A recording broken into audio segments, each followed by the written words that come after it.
अरे चिंकू, तुम यहाँ पे क्या कर रहे हो? तुम्हें तो माँ ने बाजार से सामान लाने को कहा था ना। तुम यहाँ किचन में क्या कर रहे हो? मैं कुछ नहीं कर रहा। मैं तो सिर्फ खाने के लिए कुछ ले रहा था। तुम खाओगी? बताओ। नहीं, मुझे कुछ नहीं खाना। जब देखो तुम्हें खाने की पड़ी रहती है। माँ जो काम देती है वो तो तुम करते नहीं हो बिल्कुल भी। तुम बड़ी हो कि अपने आप को समझती क्या हो? जब देखो चिल्लाती रहती हो, जब देखो चिल्लाती रहती हो। जाओ जाओ, मैं कल खाऊंगा, तुम्हें दूंगा भी नहीं कुछ। हमेशा घमंडी कहीं की। जब देखो लड़ती रहती है, जब देखो लड़ती रहती है। अरे अरे बस करो, क्यों इतना झगड़ा कर रहे हो?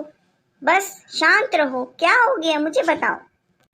कुछ नहीं दादाजी, जब देखो ये लड़ाई करती है, झगड़ा करती है। मैंने इसे कितनी बारी कहा कि मैं कुछ खाने आया था किचन में। कहती माँ ने कहा था, माँ ने वो कहा था, तुम सामान लेके आते, तुम काम नहीं करते। जब देखो लड़ती रहती है। पता नहीं अपने आप को बड़ी समझती है या घमंडी समझती है।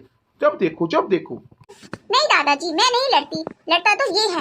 सारा दिन बस किचन में खाना खाना खाना। कोई काम नहीं, कोई काज नहीं। कुछ कह दो तो लड़ पड़ता है भी मतलब लगा। ओहो, तुम तो बस दोनों लड़ते झगड़ते रहते हो। तुम भाई बहनों प्यार से रहा करो, समझ में आई? ठीक है, तुम्हें मैं कहानी सुनाता हूँ जिसमें तुम्हें पता चलेगा कि दो बहनें जब इसी तरह आपस में झगड़ती थी, लड़ती थी, उनकी बनती नहीं थी, तो उनके साथ क्या हुआ। आज मैं तुम्हें कहानी सुनाऊंगा। चलो मेरे साथ चलो और झगड़ा मत करो। हाँ दादाजी, सुनाओ कहानी, हमें भी सुननी है। ये कहानी है क्लास सेकंड की किताब हिंदी की लेसन नंबर 15 एक की दो की। दो बहनें थी। एक का नाम था एकी और दूसरी का नाम था दो की। दोनों बहनें अपने अम्मा और बाबा के साथ एक छोटे से घर में रहती थी। एकी का एक ही बाल था, इसलिए सब उसे एकी बुलाते थे। और दो की बड़ी घमंडी थी, उसके दो बाल थे, इसलिए सब उसे दो की बुलाते थे। अम्मा सोचती थी कि दो की जैसी सुंदर लड़की तो दुनिया में है ही नहीं। और बाबा, उनको सोचने की फुर्सत ही कहाँ, काम में जो उलझे रहते थे। दो की हमेशा अपनी बहन पर रोब जमाती रहती थी। एक दिन एक ही घने जंगल में गई। चलते चलते वह घने जंगल के बीच आ पहुंची। चारों तरफ सन्नाटा था। अचानक उसने एक आवाज सुनी, पानी, मुझे प्यास लगी है, कोई पानी पिला दो। एक ही रुकी और उसने चारों तरफ घूमकर देखा, वहां तो कोई नहीं था। फिर उसने देखा सूखी मुरझाई हुई मेहंदी की एक झाड़ी जिसके पत्ते सरसरा रहे थे। पास में ही पानी की धारा बह रही थी। एक ही ने चुल्ले में पानी भरकर एक बार, दो बार, कई बार झाड़ी के ऊपर डाला। मेहंदी की झाड़ी बोली, धन्यवाद एकी, मैं तुम्हारी ये मदद याद रखूंगी। एकी आगे बढ़ी।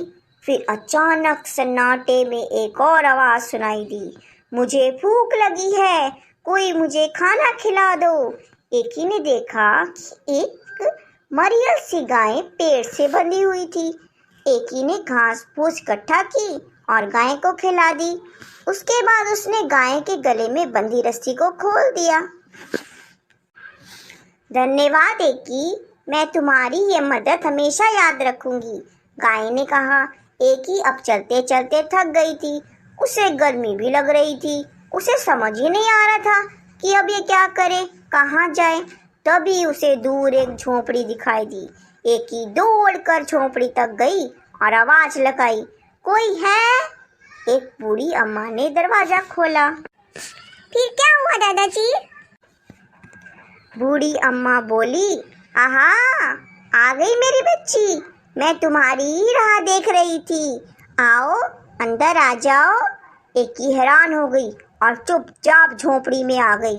झोपड़ी में आकर उसे बहुत अच्छा लगा। दादाजी, एक ही डर ही नहीं? नहीं, वो एक बहादुर और अच्छी लड़की थी। बूढ़ी अम्मा ने कहा, आओ बेटी, तुम्हारे लिए नहाने का पानी तैयार है। पहले अच्छी तरह से तेल लगाओ और उसके बाद नहा लो, फिर हम खाना खाएंगे। एकी ने शर्माते हुए कहा, नहीं नहीं। अम्मा ने पूछकर कहा, अरे नहीं क्या, जैसा मैं कहती हूँ वैसा करो। एकी ने बूढ़ी अम्मा की बात मान ली।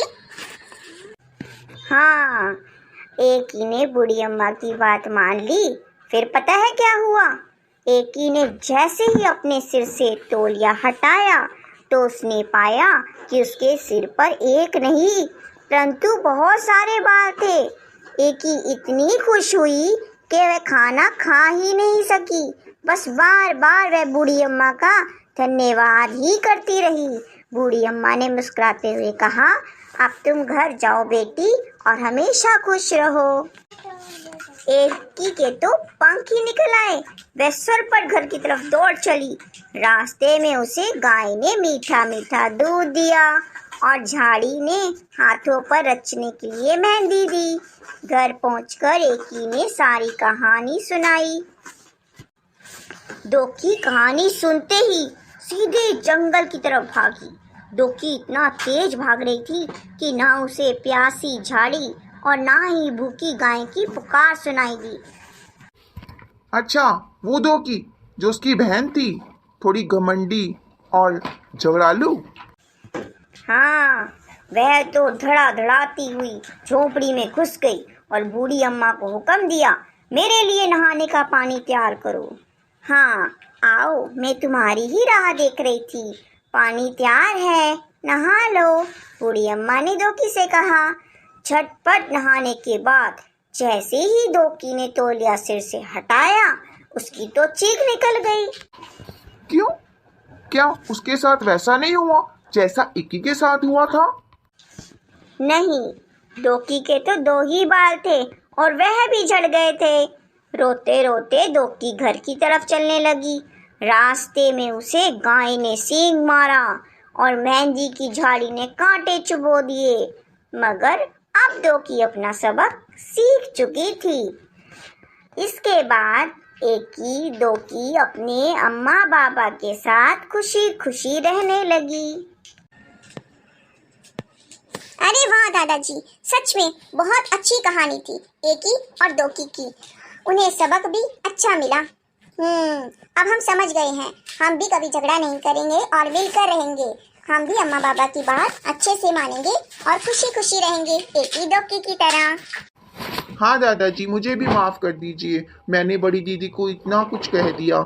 मुझे उनकी बात माननी चाहिए थी, वो मुझसे बड़ी हैं। ठीक है दादाजी, आपकी कहानी से मुझे भी सबक मिला है। आगे से मैं भी झगड़ा नहीं करूँगा और सारी बातें मानूंगा दीदी। चलो दीदी, अब हम भी, चलो भाई, अब हम भी साथ में एक साथ खेलते हैं और दादाजी को आराम करने देते हैं। हाँ दीदी, चलो चलते हैं। अब हम एक साथ खेलेंगे और एक साथ मिलके रहेंगे, कभी झगड़ा नहीं करेंगे। चलो, अच्छा हुआ दोनों बच्चों को समझ आ गई। दोस्तों, आपको भी अगर ये कहानी अच्छी लगी तो आप भी मुझे बताना और आप भी झगड़ा मत करना बच्चों। यूं ही मिलके रहा करो। मिलके रहोगे तो खुशियाँ बढ़ती हैं और प्यार भी बढ़ता है। तो चलो बच्चों, अगली कहानी में फिर भेंट होगी। बाय बाय बच्चों।